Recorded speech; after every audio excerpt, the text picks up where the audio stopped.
Thanks for listening to GYST. You're listening to Get Your Shit Together with Adina and Diane, a digestible health and fitness show for women. Real quick, the content of this podcast is intended for general information only and is not medical advice, diagnosis, or treatment. Chat with your healthcare provider before making changes. Okay? Okay, cool. I think they got it. Let's jump right into this week's episode. Hello. Hello. I was like, it's Adina's turn. Take us We didn't say who was taking us in, and now we both are. Yeah. Hello. Good evening. We are here on a Thursday evening for Adina, and you might hear some people enjoying their Thursday, or I guess it's the beginning of the weekend in Tel Aviv. So Yeah, my neighbors are partying. So hopefully you don't hear it too much, but you may. You may hear some girlies in a hot tub. You may hear some Israeli rap. what is it? A lot of woo? Those, A lot of woo girls? that's what I'm hearing. Woo girls. Yeah. Yeah. I wonder what the deal is with that, but hopefully you guys don't hear it. And per usual, Doug's over here. My pug is snoring, but it was a reverse sneeze. And if you have a dog, you have probably heard this, and it's especially if they have a squishy face. It's a bit alarming, almost like he's trying to hawk up. I was a loogie. alarmed. Yeah. So I mean, that. Wait, might I didn't happen. tell you about this. How disgusting. Okay. I was outside filming this morning. I was filming like the next chin-up variation for the next block in the club. And I have like a neighbor, their building is like way too close to my roof. And it's a very bizarre apartment. It's like really old looking. They have these like muskets from like the 1700s hanging in their like living room. Okay. And this like disgusting little kitchen. Anyways, I'm filming and I'm like coaching loud, like I'm like projecting, and he opens his window, which is shockingly close to me, and just starts like hawking loogies out the window. It was the most disgusting thing ever. It's so loud. Like, it's on camera. Like it's on my Wait, do you actually recording. have it? Can you clip it out and send it to me or share with the class? Okay. It is a weird situation, and it ended up being for the best because something was up with my camera settings because I had just recorded something in slow-mo and didn't switch back. So I don't actually have the audio because it was in slow-mo. But I don't need to hear that in slow-mo, that's for sure. Yeah, no. Ew. Anyways, it was disgusting and alarming. And I felt like he was like doing it more when he realized I was right there. It was upsetting. It's always to us very all. jarring when older gentlemen, because that's always who it is when it's in public, clear their throat. It's just too much. I'm really extra sensitive to the bathroom, friends. I'm extra sensitive to noise, and someone in my DMs was like, maybe you have this, and it was some word that I don't doubt is a thing that we can pathologize, but I looked at like what the triggers can be, and it's like loud traffic, people chewing with their mouth open. That's the one that got me to look this up, and I'm like, these are things that I think would bother most people. Yeah. So camera though, tell us, let's show and tell, at least for the YouTube girlies, what you're excited about on the camera front. Okay, so well, this incident was recorded on my like work camera, which is just like, you know, I was telling Diane, it's utilitarian. Like, Yeah. gets the job done for work. The video's crispy, does what it needs to do, but it's not like fun to use. It's not like, it doesn't make me want to make art, you know? And as we were talking about last week, just like bringing in more play, more things that just like fill your cup, crafts, art making, activities in the sunshine, like stuff that just feels better than your normal routine. Because Yeah, big fan. I love my work, I love training, I love momming, but I just like wasn't doing anything outside of those things for a while, and I am really, really working on prioritizing that now. So I'm gonna hopefully try to get into some more water sports, try to play volleyball a little more often, which I was doing a while ago, just like do more of the stuff that is fun and playful. And one of the things that I did that was very accessible in this moment, I bought myself a new camera, you know, the way Jenna Maroney says that. And I'm obsessed. I am having so much fun with it. Well, are you going to tell us what it is? Okay. Yes. I'm going to show and tell it. And I'm going to have to write it down so we can link it in the show notes. Does everyone care? Yes, they care. I think so. I know. Are you going to restart your Tumblr? Did you ever have a Tumblr, LiveJournal, Zanga, any of those? I did not. I thought I was so artsy. I mean, you were art. We are. You and art we're are artistic. One. Yes.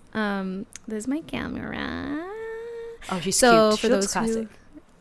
So cute, classic. Looks like an old school film camera. Has cute little dials. Just feels good in your hand. It's like leathery. It's got some weight to it. We got the emoji reactions again. I don't know what triggers it. I know. What did I do? Now I'm like, what have I done? So Anyways, it looks like a film camera, but it does look like film. It is a Fujifilm. It is a digital camera. However, it feels like a film camera. It has a little mechanical shutter, and it has like, I don't know if you're familiar with the Fuji universe, but basically this is a camera podcast. Yes, this is now a camera podcast. In the Fujifilm world, there is, well, I feel like people might know more now because I feel like it's like swept TikTok. Well, it's trendy. Fuji is classic like Canon and Nikon. Yeah. Right? But the one that Adina was talking about is not actually the viral one that has been going around on the talk. Yeah. And I can explain the difference. But pretty much the reason Fujifilms have gotten so popular right now is because they have the ability to basically like put filters on your photos for like presets. Yes, like for the layman's understanding, it's like adding preset filters to your photos. So you can set like film simulations, and so you can shoot in very specific styles, and you can make your digital photos look more like film and give them those film qualities. So it's like the fun of shooting film without the expense or the like manual labor. Yeah, you don't have to be as choosy about how many shots you're using. So, well, tell them the names so they can look it up if they're curious. Okay. Unless you're gatekeeping it. No, not at all. Oh my God. Everyone get yourself a camera and have some fun. This is the Fujifilm X-T30 Mark II. XT? So it's the second version of the X-T30. And I am shooting with a Fujifilm 23 millimeter lens. F2 is the lowest aperture on this lens. And so what makes this different than the viral TikTok one, besides the fact that you can get your hands on it, is that it is an interchangeable lens system. So you can buy just the camera body, and then you would buy the lenses of your choice based on the photos that you want to take. The one that is sweeping TikTok is really like a point and shoot camera. It has a fixed lens. So which I think serves a different purpose, but if you want the flexibility of different lenses, then you're SOL. And also, like, it could be cheaper than the viral one because of that. And then you also have the flexibility again to choose. But yeah, the viral one is the X106, I think. This is a camera podcast. We're gonna have to put this in the bullet of our podcast because it's such a segment right now. Yeah, you never know. There's people out there who might be interested. Right. But the point is, I'll tell you why I looked to photography. Besides for the fact that I do really enjoy it, I also live in a very beautiful city, and I walk around all day. And you never show it to us because you're so private, which is your choice. Even just thinking about buying a camera, like once I got in my head that I wanted to buy a camera, I felt like a tourist in my own city again. Like I just kept seeing buildings differently, and it was just brought this excitement to my morning walks and to my drive to pick the kids up on the bike. And yeah, it was just like, we should drop some into the show notes that you sent me. Adina was sending me some in this beautiful rainbow building, which I remember right on the beach, that exact one. I just like seeing it through your eyes. That's fun and a nice outlet for your creativity. Yeah, exactly. And also it feels that was another piece of it, is like I love to paint, but the reality of my life in this apartment is like I don't really have a place to paint, and that feels like this is similar to why I choose kettlebells over barbells. It's not that photography is better than painting or kettlebells are better than barbells. It's just in this season of my life, does this allow me to do the thing that I want to do with the lowest barrier to entry. So like now I get to access my creativity, express myself, make some art, and all it takes is like wearing my camera around my neck while I'm doing something I already was doing, like walking your kids going for walks with Ori in the morning, driving. Yeah, exactly. I wonder how many of them know your story, that your handle used to be Empower Lift Eats, but you also were doing food photography courses when we first met, and beautiful shots. So you have more experience too that would lend well to the type of camera you chose. But seems like that's pretty, like, whether you're a more seasoned photographer or kind of new to it, you could use one of these cameras and get really cool effects. Yes, and here's the thing about making art these days is like if you have a hankering for it, even if you don't know a specific skill, like we have YouTube and we have TikTok. Just like go watch a YouTube video about beginner photography or beginner photography for Fujifilm cameras. Like it takes, 3 days of watching a few YouTube videos and then you'll be like, oh, yeah, not even. I can do this. You can learn so I can see much. The world completely different. Yeah, it's amazing. Like, I love that get for out you. there, gals. I'm actually looking at a camera that I have on my wish list. I was looking at the other point and shoot Fuji, but there's another one I'm also looking at that's smaller than my phone, because when baby is here, I want to have just more fun with the photos and not just use my camera. And I do have a bigger Canon, but when I've been traveling, there have been trips that I've gone on internationally where it has basically sat in my bag, because the camera that I'm going to use the most is the one that I'm going to use, or the best one is going to be the one that I use. So for me, I want something smaller, more compact in the season that I'm going into, and can take some cute dog photos. But over here, this is going to lead into what I'm consuming, and also I guess a new hobby, a new pet that I got, is the sourdough starter that we mentioned last episode, and this is thanks to Adina. We made it. It's alive. I brought her to class, to the episode, so if you're watching on YouTube, like, look at them bubbles. She did it. She brought it back to life. Okay, this is also on TikTok. It's like the word for like being scared of holes, which, like, whatever. Yeah, it's gonna have some bubbles. So that might freak some people out. But I also brought to class something that I'm consuming this week. Oh my gosh, I just opened it. It smells so good.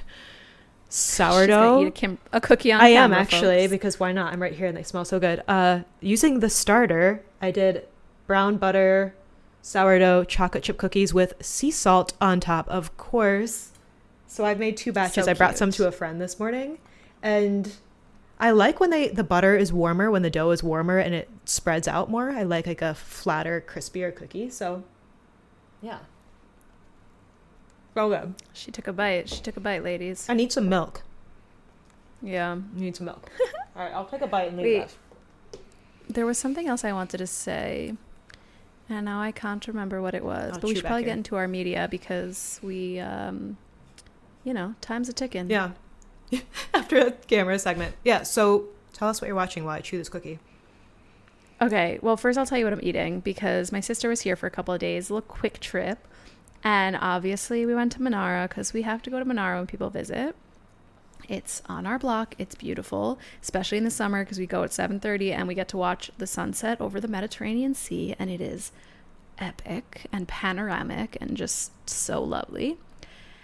And Monaro, what they do, if you haven't heard us talk about this, is our favorite restaurant in Tel Aviv. Went there twice when I was visiting. Yeah. Diane was not here that long and we did go twice. But what they like to do is there's always like a summer menu where they take like a street food and kind of elevate it. So last year it was fish and chips. I feel like I talked about it on the podcast. It was like a really elevated fish and chips. And this year they have a pizza menu. And so you tasted that like pillowy focaccia from there. So you know that gorgeous, gorgeous pizza oven that they have. And they made this margarita pizza that is so thin, but also still has like a really nice chew to it and a crunch. And then it had like Fresno chilies on it. For some spice. It was so yummy and perfectly balanced, and the dough was delicious and crispy. At this point, you're an affiliate.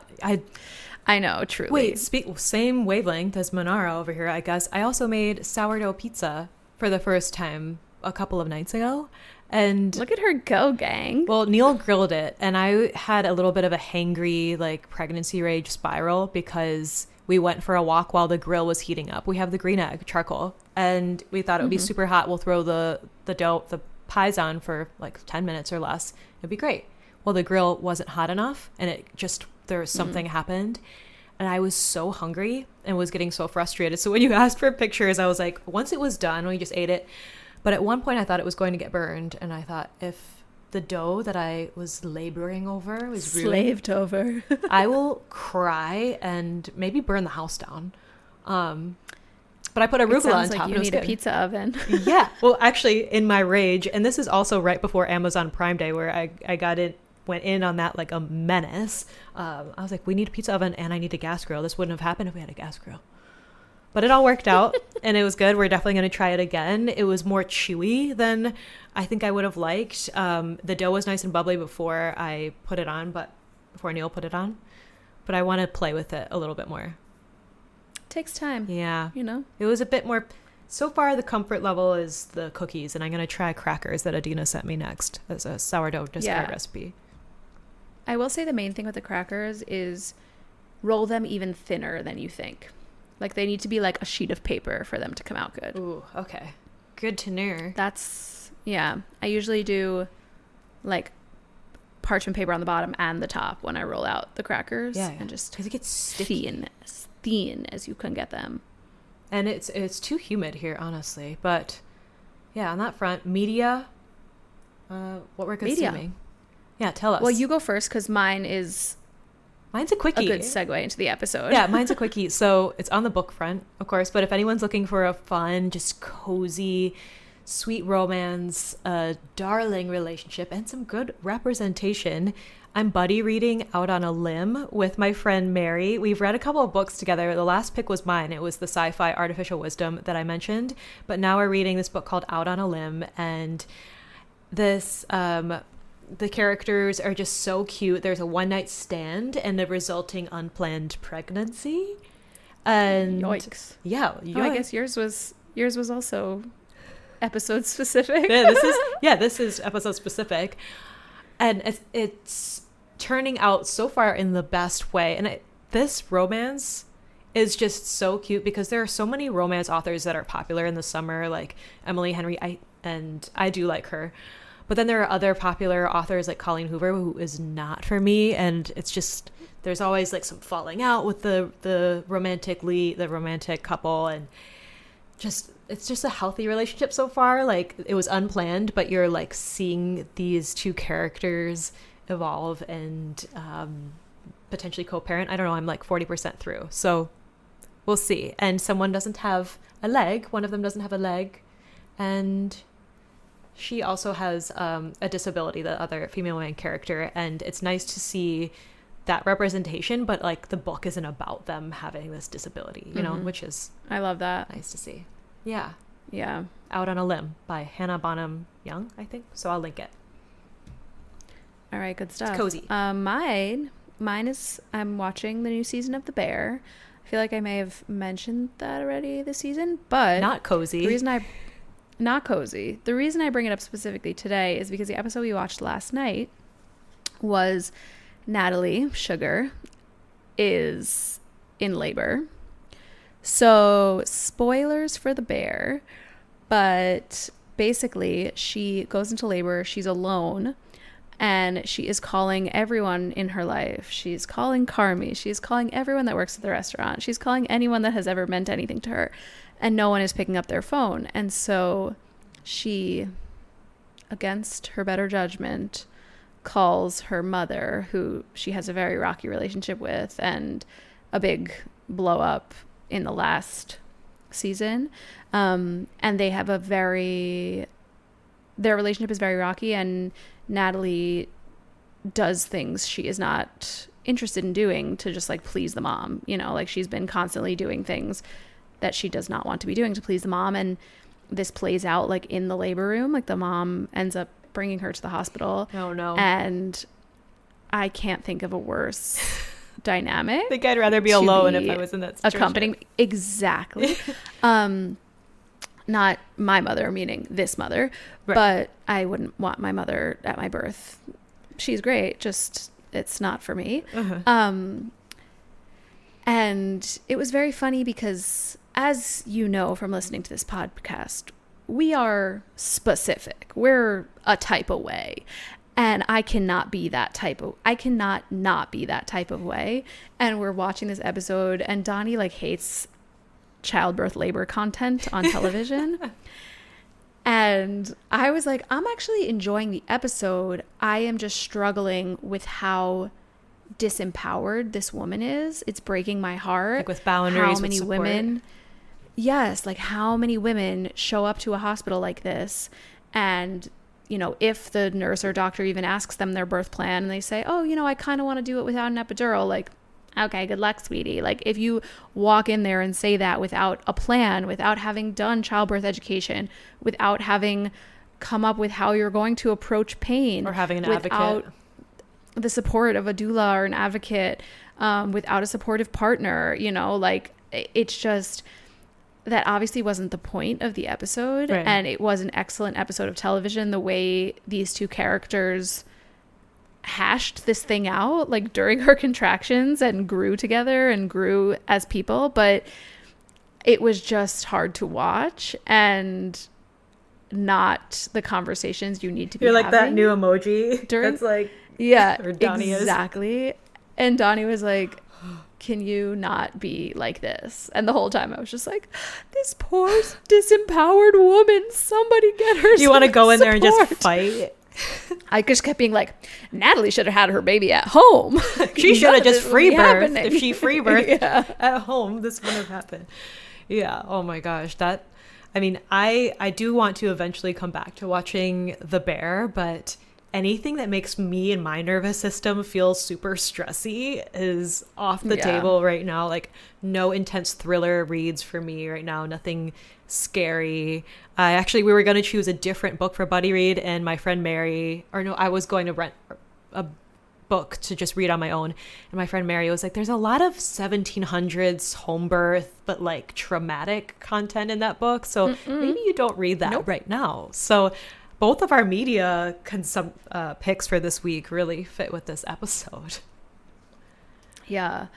I'm glad we're having this conversation because, you know, we could go on and on. We are a type of way, and we just want you to feel supported and empowered in your decisions, in your body, and to feel like you can set the boundaries that you need to set, because people are saying things to pregnant people. Yeah, they just really like to and run we need the to talk mouths. about it.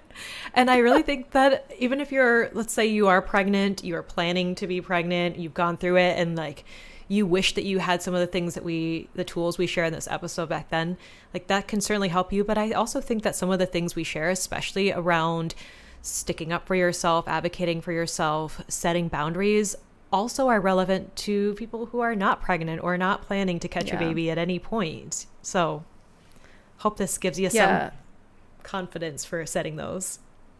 Especially if you are a woman of childbearing age, then and you don't want children, we could do a you whole need strong boundaries as well. I mean, I had to practice those over and over, and in preparing for this episode, I put up question box and also had just questions from a lot of women after I announced my pregnancy about child-free to pregnancy, that journey. So that definitely could be another episode in itself. But yeah, when you're child-free or just like in these years, people just really say the dumbest, most unhinged, rude shit to you, and you gotta be prepared.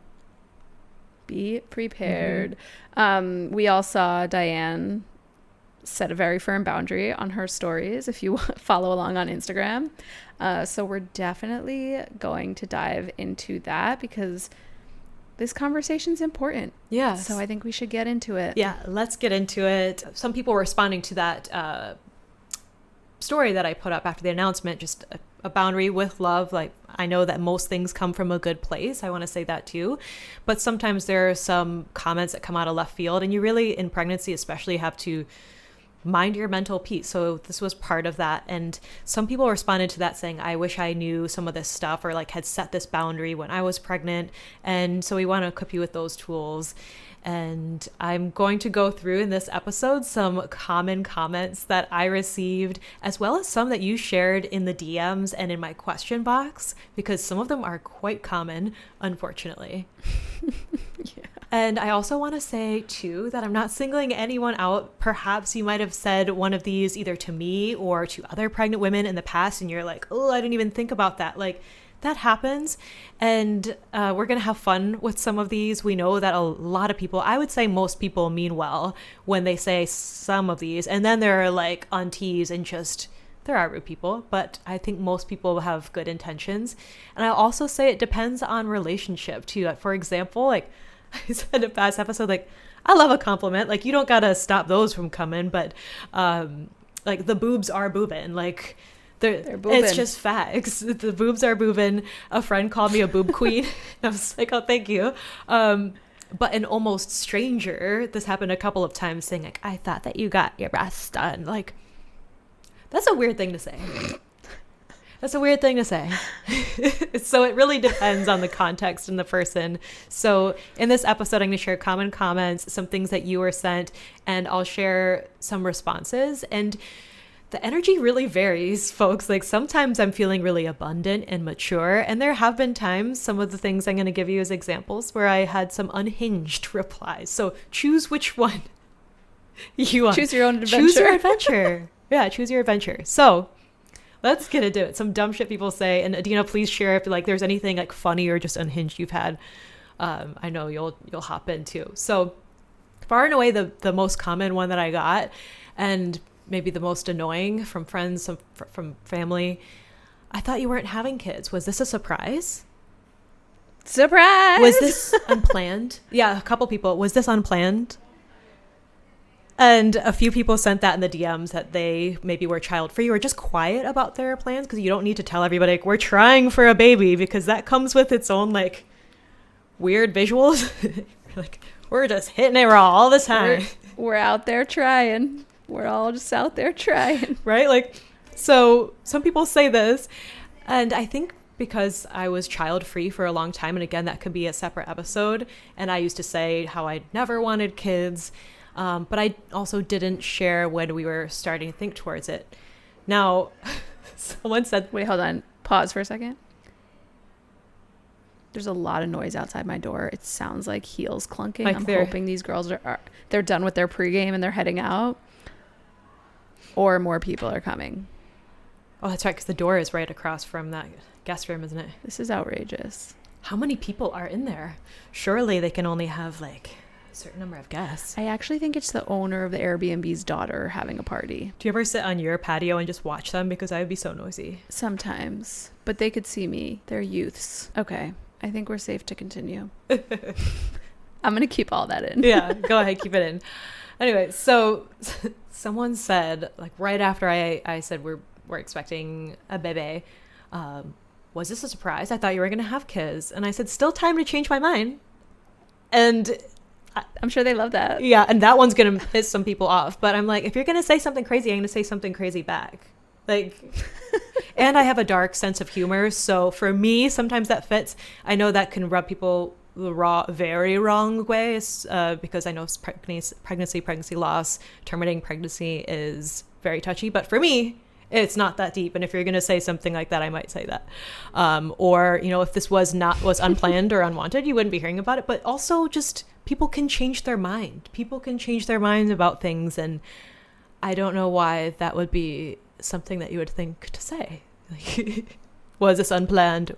Was this an accident? A surprise? So weird. And another one, this one is a bit more harmless, and I think this comes from a good place, but people will say, I knew it. Yeah, this is very common. Yeah, a lot of people are saying that they received one like this, and it just makes me feel icky, because, you know, you're trying to, especially if you want to get to a certain point in your pregnancy where you feel comfortable sharing this news, like trying to hide things perhaps, and just it's coming with a lot of feelings that you're processing, and then for people to be like, I knew it. No, you didn't. No, you didn't. Also, like, if you did, it doesn't make me feel good. No, maybe just congrats is a great thing to say, or you must be excited. I think some people who said this to me said that they just have this feeling or this intuition, and they just know, just like they predict the sex of the baby that someone's having. But I didn't like it. It was kind of like, I knew it. And with that, I know things. yes. And that one, You don't know things. I know things. yeah. And a couple people, after I put up that message, that boundary, and they're sweethearts. Like, I know their heart. I know they didn't really mean anything by it. And they're just like, I had a feeling, or I wondered, said something to me. And yeah, that didn't really bother me as much, but it's sometimes the attitude and the context behind it. But Exactly. That's like you were saying about the relationships. Like, yeah. it's not that everyone who says that they knew you were pregnant. Right. But that brings me into the one that is more offensive, is when they say, I knew it. And several women put this in the question box, or there was thing on my story, saying, oh, well, I knew it because you're breaking out more, or your face, someone said this to me, your face looked puffier, and I just thought maybe you're pregnant. I'm like, you ate a lot of salt. If you just, I was dehydrated. Why would you say that? And this probably applies more further along in pregnancy, but several women were saying people were guessing on if it was a boy or a girl based on how they're carrying, those wives' tales, like, well, I think it's a boy because you're carrying this way. Or is it a girl because girls steal your beauty? They steal it. They steal your beauty. What a weird way. So you look like shit. I'm looking at you. You look like shit. It's a girl. Yeah, why would you say that to anybody? Well, you must be having a girl because you always been ugly, pregnant or not. Like, what? I got that when I was pregnant with Minnie, and I guess I looked like shit. It's like when people say outside of pregnant, so. you look tired. Like, what did we want to achieve by telling me that? Yeah. I break out outside of pregnancy, so I don't know. Was I having a girl then? Who knows? But I do think pregnancy is like this weird thing where it, like, the rules of how you interact with a human don't apply. Yeah. I mean, whether it's touching like, someone. Yeah, people used to touch my belly when I was pregnant with Minnie on the subway. What? In New York Stop. City. Strangers. Oh, that is violating. Yeah. Oh, I don't like that. It's all of our baby. Yeah, it's or when people say everyone our baby in New York excited for our baby, like, it's mine. They are mine. It's ours. Yeah, how you're carrying ours. is so weird. Like, it must be a boy because of how high. I don't know. We'll see what the test says. Okay. Yeah, that one. Yeah, there were a couple of my DMs. Your face looked different. Your face is puffy. Shut up. That's what I say to that. Or I just block someone when someone says something like that. Yeah. Oh, this is what I wanted to say. I mean, this is more like third trimester stuff. I know this isn't like what you're experiencing right now, but like I was saying about how the rules of being a human don't apply when you're talking to a pregnant woman. It's like people think it's okay to talk about the size of a pregnant woman. Yeah. Like, oh my God, is it twins? Or like, are you sure? The flip side of that also is like, I have had people close to me who were carrying really small, and it would make them so anxious when people would say that. Like, for some reason, our society think that's a compliment. Like, oh my God, you don't even look pregnant from the back. Right. Well, the smaller you are, anytime is the more valuable you are to society. So obviously, but you, in your distorted perception of things, may think you're giving someone a compliment, which it's just a weird thing to think that's a compliment. So just like check yourself. But it might really offend them or make them anxious, because I've had many people close to me who were carrying really small and then would think like, what's wrong with the baby? Why do people keep saying that? You know, is something wrong? And maybe they are dealing with something that you don't know about. It's just, don't comment on that. Some things that you could say instead, you're carrying beautifully, or just nothing at all. Like, nothing at all is great too about their body. Or you're glowing is a great one that has nothing to do with size. But already a couple of comments I've received, or questions rather, is how much weight have you gained so far? Someone asked me that. I'm like, Hi. I don't know. I don't know how much I weighed pre-pregnancy. And a couple of responses. Here's kind of choose your own adventure here, but one that's maybe more mature. I notice you make comments about weight. Why do you think that is? That one's a little bit more sassy because it's, turning around. Why do you care so much? Be their therapist. Yeah. Why do you think that is? And I don't really care for them to answer, but I think then they really realize, wow, what a stupid thing that I just said. Another one, this one isn't a question, but just one that I've used is, I don't care about weight. Let's talk about something else. Or you could just blank stare at them. That's the one I usually go for, or I just walk away, which is also socially inappropriate. The stare or walking away? I'm always worried about what would come out of my mouth if I tried to respond. So sometimes I just will walk away. Yeah, instead of choosing violence, you're like, I'll just remove myself. It's so strange. Yeah, sometimes if I do stuff like that, Donnie will just be like, you can't just like walk away from someone while they're talking to you. And you're like, watch. Yeah. What would have happened if I stayed here would have been worse. Yes. I had several women who said that family, friends, there's always like an auntie, an auntie that's like, oh, you're so big, or that's a Filipino auntie impression, or how much have you gained? Yeah. And just how diet culture really likes to flare up, because your whole life you're taught that you have to be so small, and then even in pregnancy, you're supposed to be small, or it's like, oh, you're so big. Oh, wow, you're so big. Look at that belly.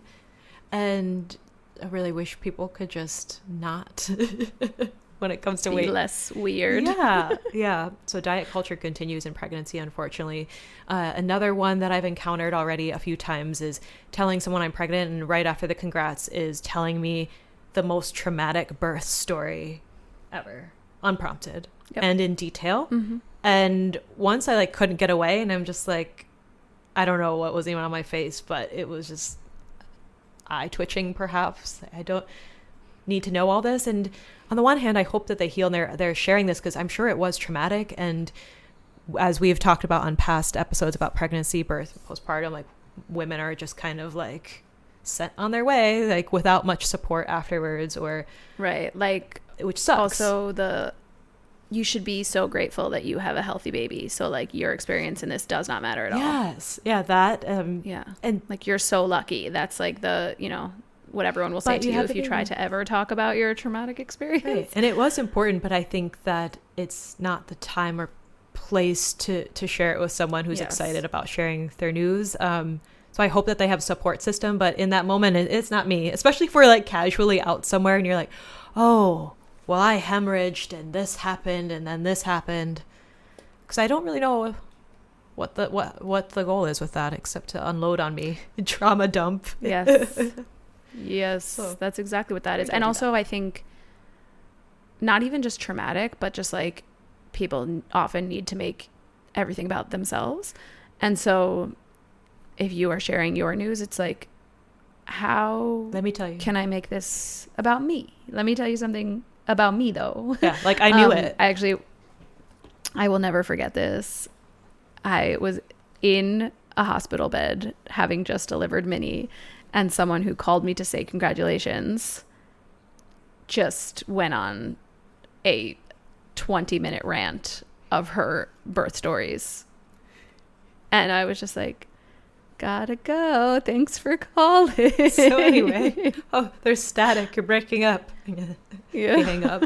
And with this one specifically, I'm reminded of just other situations, right? Imagine if when people said they got engaged, that someone who was going through a breakup or a divorce immediately launched into that story. Oh, we're so excited. We just got engaged. Well, let me tell you about my messy divorce. It would be so weird, right? I'm sure someone listening has encountered that, though, actually.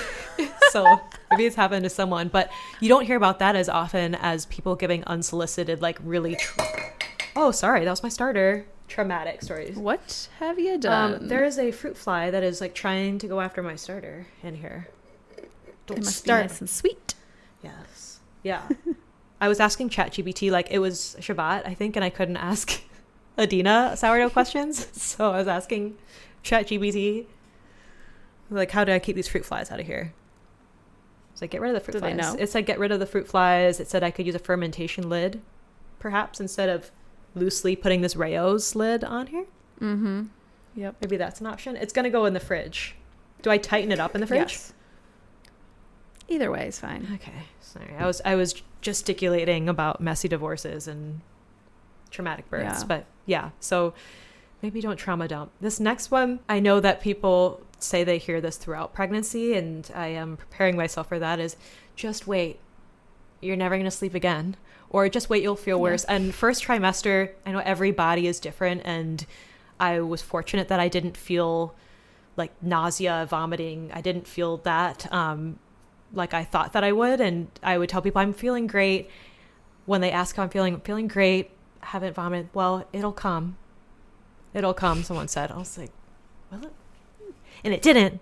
But even if it did, why do we have to say just wait? What if we do just waits that are like, just wait until you get those baby snuggles? Or like just positive things. Just wait until, you know, like why does it always have to be a just wait?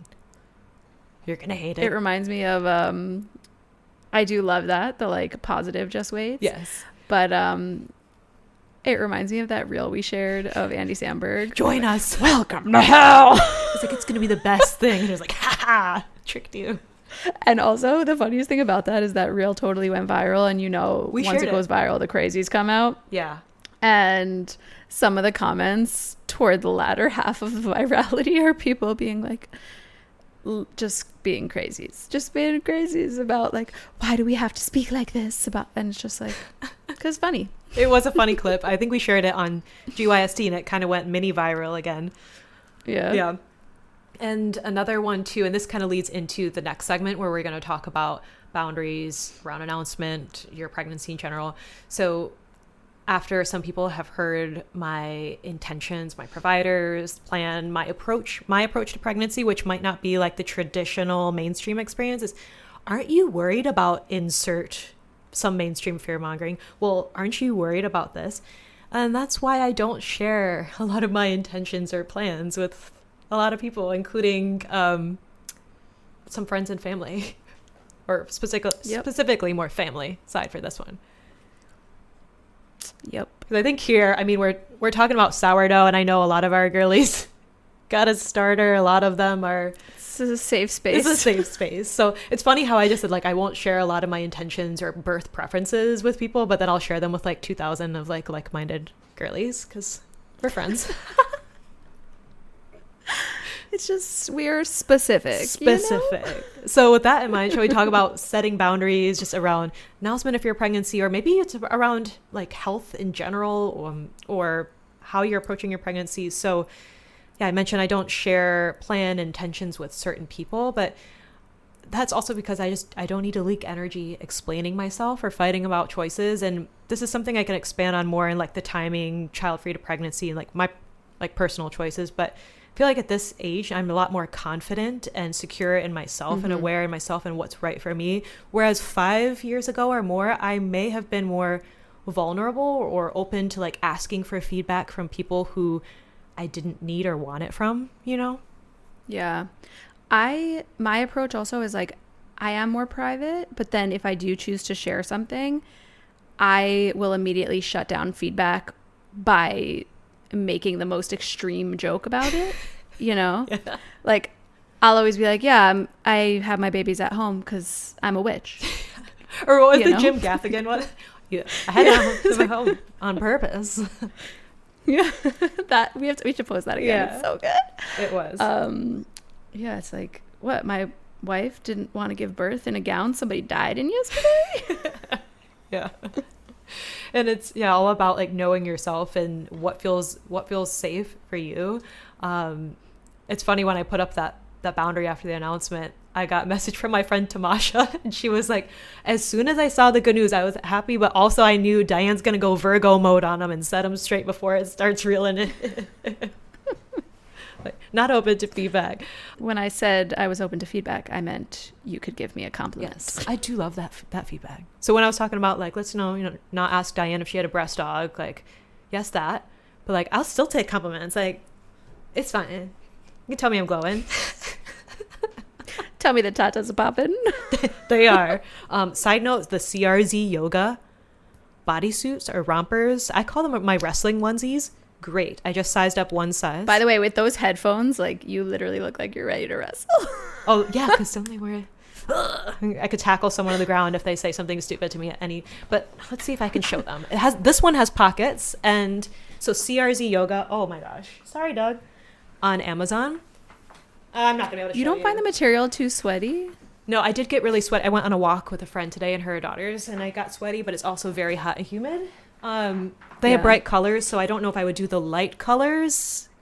But I also am someone... Are they squat proof? We gotta know. They are squat proof. I am someone who doesn't care if I have butt sweat. Like, someone, I think, thought I wore a dark thong under leggings once at the gym, and she tried to tell me, like, I love that she was looking out, right? But I'm like, oh, it's just my sweaty ass.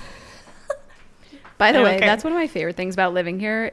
Like, in America, I always felt like I had to, like, conceal my sweat. And everyone here is just sweating. But are they stinky like in France, or are they sweating but they like... Some people are stinky. But everyone is sweating and nobody cares. Like is it me? I don't even give it a second thought if I am just like covered in my own sweat, you know? Wait, that reminds me, can I talk shit about France real quick? Sure. The French are going to come for us. Well, I saw this TikTok and made me like cackle just because I wasn't expecting the attitude. This guy was like, I don't even know why like people want to go to France. Like, all of y'all stink. You stink, and you're talking like baguette croissant. And so I saw that one, and he's like y'all stink. Like, I don't care what you think of me as an American. And then later I saw one of his other videos responding to the critique. He's like, the French people have found my comments, but y'all are stinky, and bok to you too. He's like, you stink. Some people stink. It's fine. If you're using natural deodorant, reapply it. But yeah, the CRZ Yoga, the romper, great. The boobies are popping. So I just sized up one, but I think that this will work for the rest of the summer. We'll see. Yeah, I had bike shorts from CRZ Yoga, and I did not like them. I do plan on going to Lululemon because they now have leggings that don't have the front seam. I saw that. Big news. Why did it take them so long? Seam. You like the... I don't know. The front wedgie? I don't find it to be such a wedgie. Actually, I just... No, this one doesn't have a front seam. I did have another one from them, I think, and it did have a front seam, but it didn't go up. The kitty. If you're watching the YouTube, that's my motion of a up. I'm just gonna, I just can't have it up there. I can't. Anyway, I think the Lululemons are the GOAT, and I was dumb for trying to not spend money on them, and then I spent all my money on them because they are just comfy, and I love them, and they don't restrict my breathing. And nothing. My rib cage has already changed, I think, because yes. I mean, the boobs have definitely gotten bigger, but I noticed like bands on things are just way too tight. Yes, I just recorded a bonus video for SDHH Postpartum about my clothing recommendations for the postpartum season. Ooh. Because you got to know these things, ladies. Yeah. And I do like, I like being thrifty in some areas, but I do like nice activewear. These are just fun. And actually the quality for the rompers, I was impressed. Okay, nice. So, gosh, another thing here is the boundaries. Someone asked what books I learned from pre-pregnancy. So this is relevant. I am conscious about what I'm consuming, especially in pregnancy. But I also think things are a little bit different for me, for Adina and I, because I support my clients through preconception, pregnancy, and postpartum, and have as a nutritional therapist for a few years. Now I'm just like also experiencing it myself. So I feel like just through work, I've had to learn around supporting pregnancy, nourishment, all that for a few years. But I did read a little bit of Expecting Better. I was curious about that one from Emily Oster, I think her is the author's name, about certain tests and declining them. And I found that seemed to be pretty balanced, and it does align with values that I have for my pregnancy, but I didn't read it in full. I honestly haven't read that much. I'm kind of winging it, and then leaning into experience that I have as a nutritional therapist, but I know that's not relevant for everyone. So if you are thinking about what to consume, you can consume this podcast limit your input or your sources.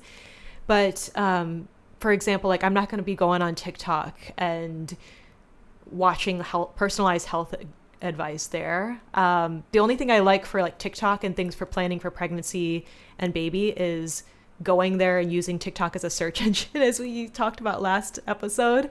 So maybe for certain essentials I'm putting on registry or things like that, but I'm really limiting stuff.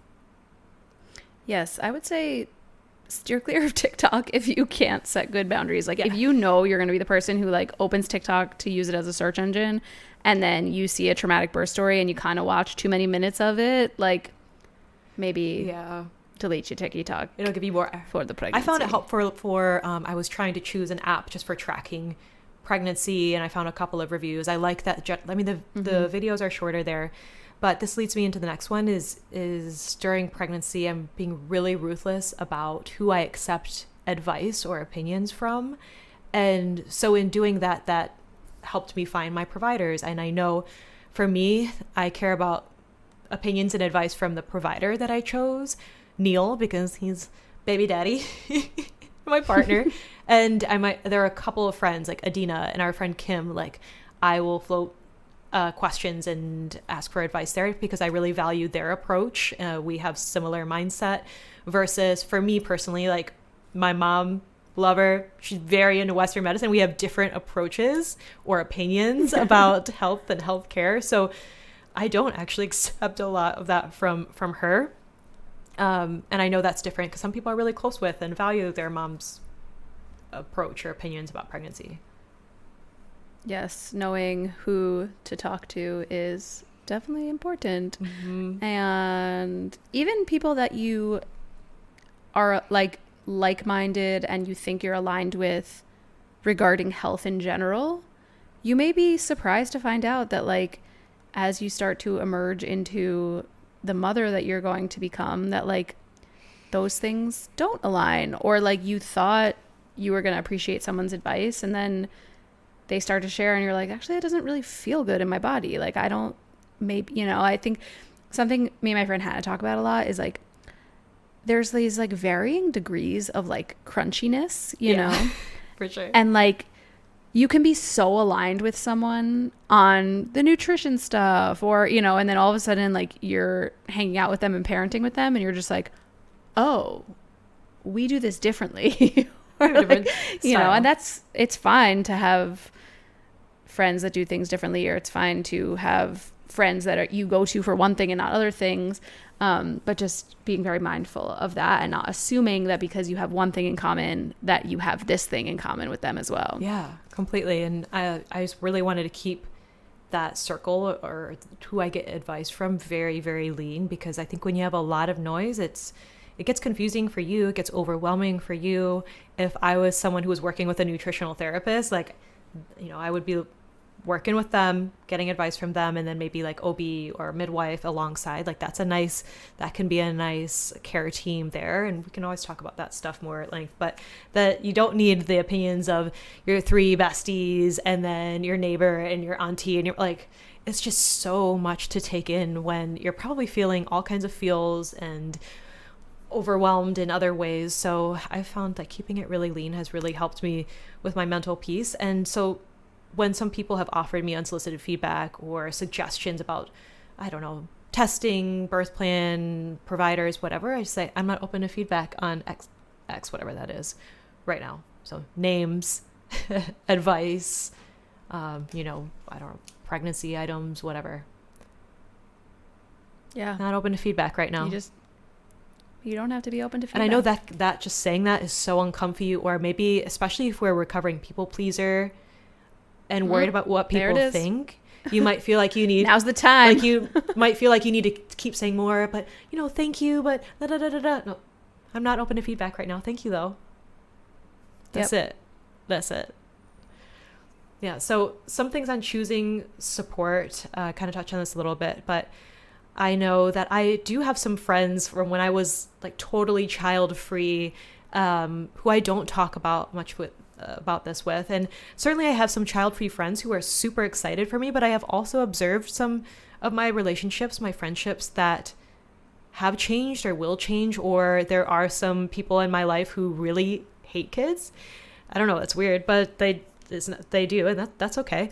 And then I have some child-free friends who love kids and like have really surprised me with how like supportive and interested they are. So I might share more with them, but I also don't want to like overwhelm certain friends. Like they don't need to know all the pregnancy things. Like knowing who my support system is and who feels safe has been really helpful. Yeah. And also with choosing support is choosing when to share. So this is really personal. And I can only speak to my experience, but for me, I waited until like 12 weeks publicly. Some people choose to do that also with their friends and family, especially if maybe struggled with fertility, have experienced losses before. Personally, I shared with my really close friends. Like Adina knew like less than a week after I took my first test, pretty early. And for me, that was because I knew that these were the women, these were the friends or the family that I would want to support me through a loss. And I wouldn't want to have shared, hey, I had a loss and oh, by the way, I was pregnant, because I knew that I could count on their love and support through all of that. Yeah, I've shared on previous episodes about my experience with my loss before Minnie was born, and I do love seeing the trend of more people sharing sooner publicly for that reason. I think that I shared previously that experience was so isolating because I didn't know that other people had gone through it. Yeah. And especially because it was prior to my first baby, it was like, oh, like, am I broken? Like, is this going to work? Like, you know, it's just, and I think that openness, even if it's just with close friends, like it doesn't have to be a public announcement, but you might be surprised at how more supported you feel if you can share that experience with someone. Totally. Yeah, that's what felt right for me. Was I knew, and I know I can't shut up. So I was like, there's no way I'm going to like go a few months without telling Adina. With a secret. Yeah. So actually, I think I told you before I told my folks, but that was because my parents live states away and I see them like once, maybe twice a year. And they ended up coming to visit. So I told them in person when they were here, and it was pretty early on, but I knew that I would tell my mom if there was a loss too, and that I wanted her to know about that, and didn't know when I would see her next. So thought, let's just do this in person. I will also say another thing about that, not just regarding loss, but I think that for so many people, those first 12 weeks can be really rough. Yeah.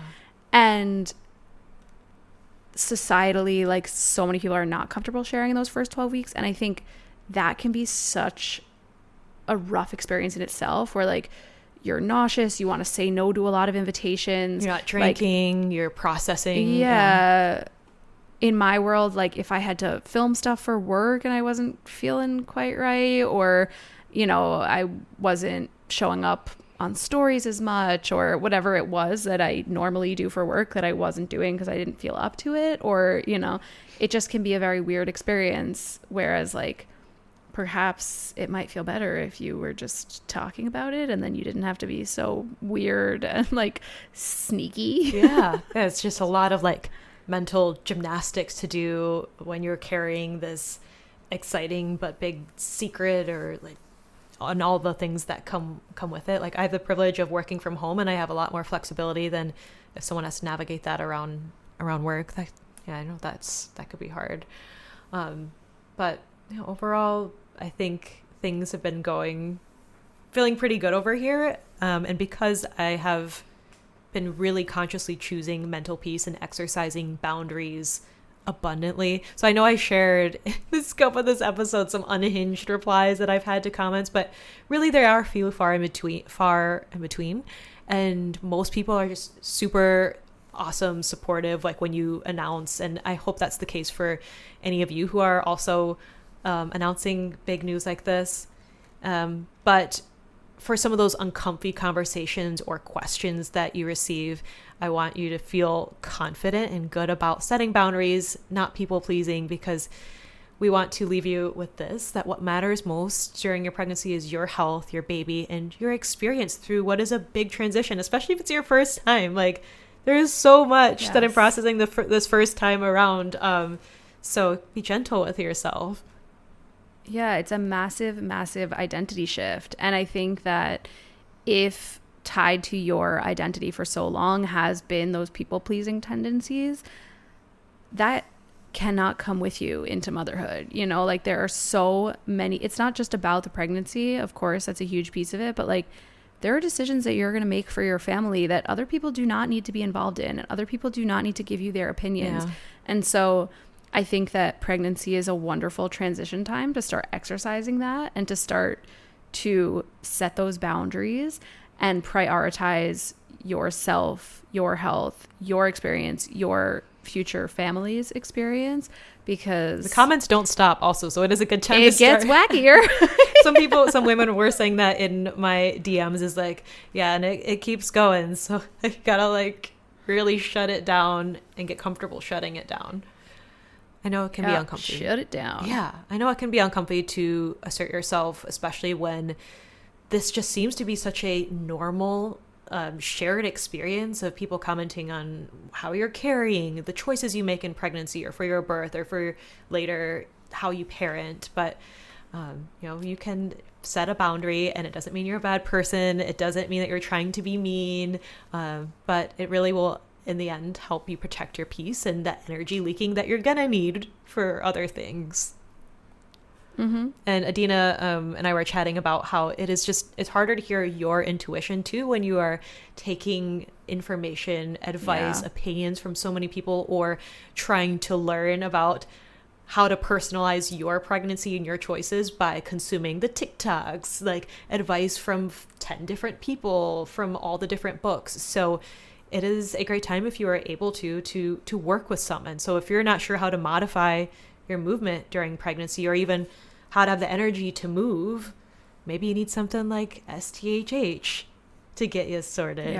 Or if you're not sure how you should be eating, what you should or shouldn't be eating in pregnancy, maybe you need to work with me, HTMA reviewer, or one-on-one if that suits your fancy. So finding someone you trust is really helpful, and build your support system with a lot of intention there. Yeah, we talked about this on the last episode, but sometimes it's just about shutting out that noise. And like Diane was saying, like, you are amazing. Your body was designed for this. You have such wonderful intuition. You are so intuitive, and just getting away from some of that noise and setting those boundaries so that people can't bombard you with that noise can help you to tap into that intuition and to hear yourself think and to hear yourself make those decisions. So yeah, we love you. We're here for you.